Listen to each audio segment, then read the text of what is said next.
Oh, my goodness.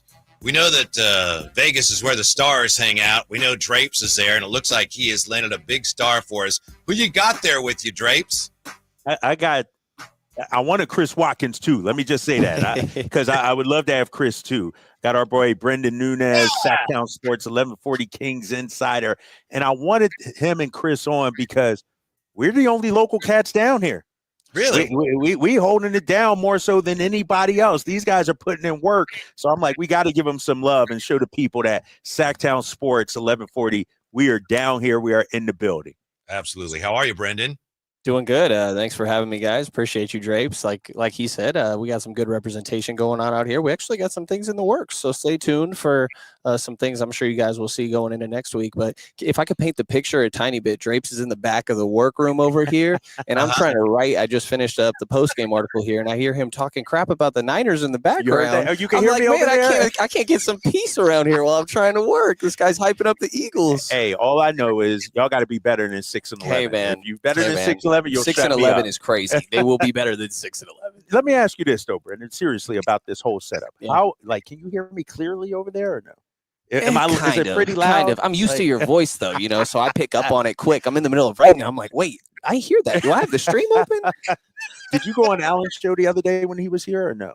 Did you have to whisper like you're at the Masters? We actually were changing rooms that day, and we did it from a lobby of a hotel. Oh, really? So, yeah, we're makeshifting everything. All right, you guys on the fly, man. Yeah, but Kings are getting it done. Yes. Yeah. How's it been for you out here, man? Covering the games and seeing our rookies up close and personal. How's it been? It's been good, man. It's everybody's been really personable, even just hanging out with the guys. We obviously get pretty good access and get to be around them. Obviously, even these last few days, nobody else is really out here, like you're saying. So gotten a chance to spend time with some of these guys.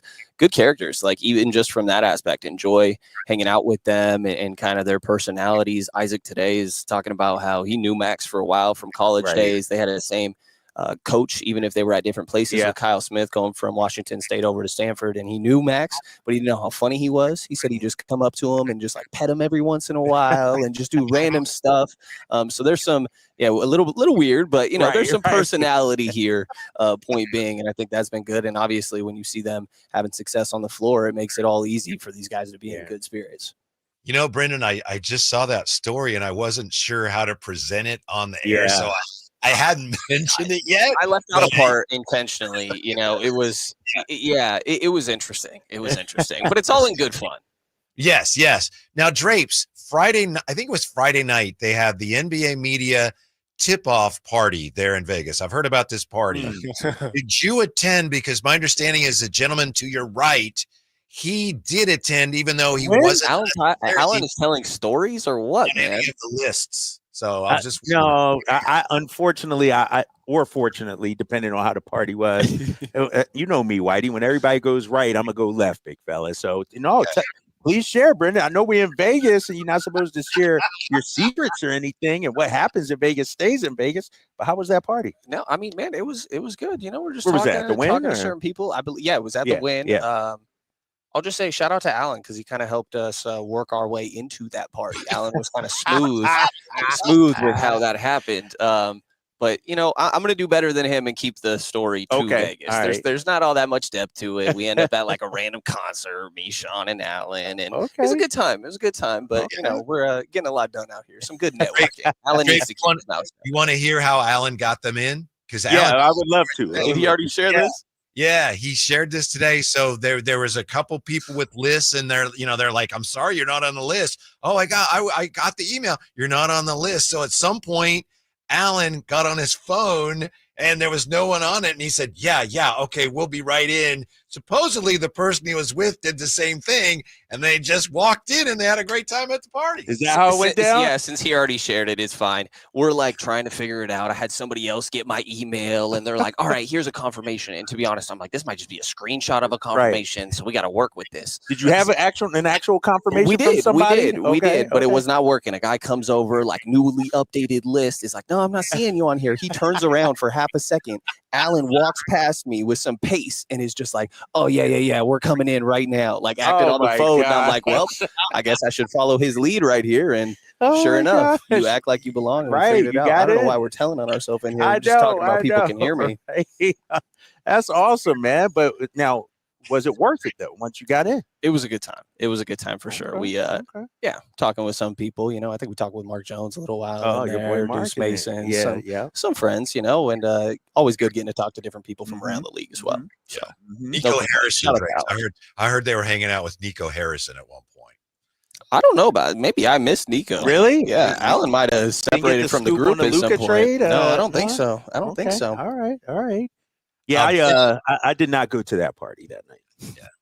Brenden, as you may know, a lot of Kings fans are so excited about this team at Summer League. And maybe it's because the last couple of years have been a little underwhelming, and they're so excited about this team. What stands out to you about the way this team is playing so far at Summer League? I would say that, it's the first things that you hear Scott Perry mention anytime anybody's talking to him is this defensive identity, the identity that he wants the Kings to have. And I can't think of a Summer League team that's ever felt like they've had an identity like this or embraced it and leaned into that so much. And everything that you see with this Summer League team is exactly how it's going to be with the Sacramento team. Obviously, there's going to be differences in how that all functions, but this defensive focus, the picking up 94 feet, that pressure, I think is something that they want to translate. And you're seeing that already be what the Sacramento Kings are. When Scott Perry says, I want you to think of a certain brand of basketball when you think Sacramento Kings, they're kind of already starting to do that. And it's helpful for the rookies and current guys to be able to play in that style that should be able to directly translate. So it also helps when you got some talented guys like Nick Clifford doing these, midi pull-ups on guys out there. He was cooking today, definitely recognizing moments where I thought Cleveland was going on a run and might get out of hand. And it's like Nick Clifford, boom, boom, boom, bucket, bucket, bucket. Max spacing it out. Mason didn't play today, but he's been out there, obviously. They have a lot of talent, and they're all playing together. So it's led to good things. Let's talk about Nick for a little bit, because to your point, today Cleveland's making a run, Proctor's going off, and it felt like Nick raised his game to another level. And we saw that, I think it was game one, he did the same thing. Down the stretch, he made big plays. Have you noticed that, and what does that tell you about him? Yeah, I would say that, they keep calling him a Swiss Army knife, but I think sometimes you can tap even more into some of this ISO creation that he has. And creating advantages in isolation, but that doesn't mean that he's only scoring. As sometimes you're seeing the pass, and he had 9 assists today. He was flirting with a triple-double. I think it's 19, 9, and 7. That game one that you're talking about, he wasn't very aggressive in the first half. He said he was just kind of trying to play the right way, which I think is a good trait for young guys to have. You don't want to come over and just step on everybody's toes. Start jacking up shots. He has, I believe it's 17 of 18 or 16 of his 17 in that second half. Recognizing those moments. And I think the smoothness of how he's been able to do it. Asked Isaiah Stevens about it today. He played with him in college, new two-way for the Kings, and he said he thinks it's the pace of play. It's how he can go slow to fast, fast to slow, and playing at his own pace within control the whole time. And I think that you're seeing that. Brenden, would you say that this roster, for the most part, is likely to be the roster that the Kings start the season with? And if so, how do you think Kings fans should feel about that? Yeah, I think they still have a little bit of work to do. I wouldn't be surprised if we saw another point guard added. I know you pointed to, who was it the other day? Campaign. I think the Russell Westbrook's talk is still kind of floating around a little bit there. And then stuff like, I saw Hoops Hype put out that, help me out, Terrence Davis is only partially guaranteed and only will become partially guaranteed if he makes it through training camp, that the Drew Eubanks contract is non-guaranteed. So you can take, up to 21 guys outside of your two ways into training camp. So keep in mind, they can bring in some more guys here that I think could compete for those last spots, but I don't think that you're seeing anything big that, probably is notably within the rotation that you could say that comfortably right now, outside of maybe we still have Russell Westbrook talks lingering around. Do you see, Brenden, them adding a point guard without clearing up and moving somebody else in the backcourt? Or do you really think they'd add somebody given the glut of guards that we'd have? I kind of think they need another point guard, because if you were saying that you needed a point guard before this offseason, you only got one. Right. And so what happens, so my only thing is that, that's fine. But if Dennis Schroeder goes down, then we have a problem. So that's the only reason in my mind where I think you could, shell that up a little bit, try to get a little bit more help back there, unless you feel comfortable with Devin Carter, or I don't think Neek's handle's quite there yet, but maybe you feel good about Devin or some of these other guys you already got there. Let me ask you, man. You hold on, Whitey, because he brought up Devin Carter. Yep, that's right. How would you? Yeah, you were going there too. How would you grade these 4 games and experiment at point guard for Devin? I don't think the point guard thing is it's just a tough spot for Devin to be in. It's not something that he played throughout his collegiate career. And I think that asking him to develop that, you can see where there has been growth there. But it's still just not natural. I think that's something that's going to continue to take a little bit of time, but he can still impact the game. I think, point guard in the second unit where you still have one of Zach or DeMar, or maybe Domas is still out there and you can still run features through their guys. I think that Devin has a role where he can impact things, but unfortunately, I feel for the guy. You got to mention sort of the injuries that kind of still seem to be lingering before game one. You see him shaking that shoulder during it. He says that he had a little flare up the day prior. He's great in game two. He wasn't very good in game three, and we're sitting right there on the bench. You can hear him talking about it hurting, to be honest. And then he doesn't play great today. It's like, it sucks that when that happens, you have to be like, how is he feeling? Right. So hopefully we can continue to work past that. I will say, I don't think it's fair for anybody to get on him about that. He's trying everything that he can. So I'm hopeful there's a good player in there, but I still think you need to see it continue to be pieced together more consistently. Brenden Nunes with us from Vegas. How do the Kings make sure that what's happening in Vegas doesn't stay in Vegas? How do they, as a team, as a franchise, make sure that the positivity that they're building now and the culture, that it actually makes its way into at least a training camp once they reconvene for that? Well, the tough part of that is that, they're going to try to put in that identity, but I think the tough part is that it has to be echoed and really championed by the top players on your roster. And so hopefully they do get that buy-in. You see DeMar out here today. He's chopping it up with Scott. I think heard him talking to, you were actually sitting right there. James, not to out you. You sitting right there with DeMar and Doug, DeMar and Doug, just casually, no big deal. Those are my guys, no man. What you expect? Those are my guys. All good. Playing it cool. But yeah, I mean, I think that DeMar is a guy you're going to get that sort of leadership from. Even if he's not the defensive-minded guy, I still think you will see him buy in. You'll see him communicate the right way. I think you'll see that from Domas. Zach doesn't have like a history of being a bad locker room dude or anything. Right. So I think the answer to that is it has to start with the top players on the roster, and their skill sets maybe don't favor into that, but I think that you will get some buy-in. At least that's what you're hoping for and betting on. Brenden, I know you brought this up a couple of days ago that we hadn't seen any Kings veterans come down and watch. We did see DeMar today, took the guys out for dinner last night. He took the guys out. The organization doesn't seem to have a problem. How do you view what you've seen, from the Kings veterans, the lack of them being here, and then DeMar showing up today?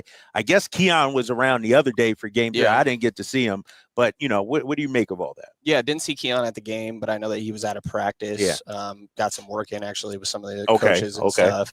And then Terrence Davis was out here too, even though we just mentioned not even fully guaranteed. So shout out to TD. Might be playing into his cards a little bit there, playing nice for sure. But I don't know. I mean, I think that it's nice to see it out there. Like when San Antonio's lined up with their entire team, that stands out, but there's a lot of teams where I don't think that many guys are out here. Like Cleveland wasn't very well represented. Boston, I don't think was represented. Boston wasn't very well represented. So I see how it could be easy where it's like, oh, this is the team we keep tabs on. So it stands out a lot, but I don't know. I don't read too much into it. Also, team was like shook up a bunch last year. Last year was a really weird season. So I don't know. I personally don't read all that much into it, even if it would have been nice to see a couple guys light up. Don't we need to see Maxime Reynaud against better competition? And I know he's playing well. He can only play against the guys he's playing against. I was hoping he would play against Malawach when they played the Suns, and he wasn't able to play because of his wrist. But don't we need to see still what Maxime does against better big competition? Yeah, I think that we do. And the offensive stuff, I think, can be real right away. I think even maybe at the 4 more so than the 5 for some things. I just talked to his college coach today. Actually, I'm going to have something on that a little bit later tonight. But he said that he thinks that he works even better at the 4. He was like, think of him more as a Lauri Markkanen than a Luke Cornett. Even mentioned like Kelly Olynyk, but with a little bit better foot speed. Obviously, there's a height difference. So, if we're talking, again, that's absolute ceiling, obviously, but like something like that, the versatility that Lauri Markkanen does have offensively, I think you see that a little bit with Max. And defensively, he was told to not block shots in college. You're too important to our offense, leading scorer. Now he gets to buy in that. This guy's a computer science major. Coach was joking that he thinks he could make more money outside of basketball. So super smart guy, gets a kick out of calling out defensive coverages just to annoy the other team. I think that I'm willing to bet on his improvement from everything that Right. I've seen and how people talk about him as a person.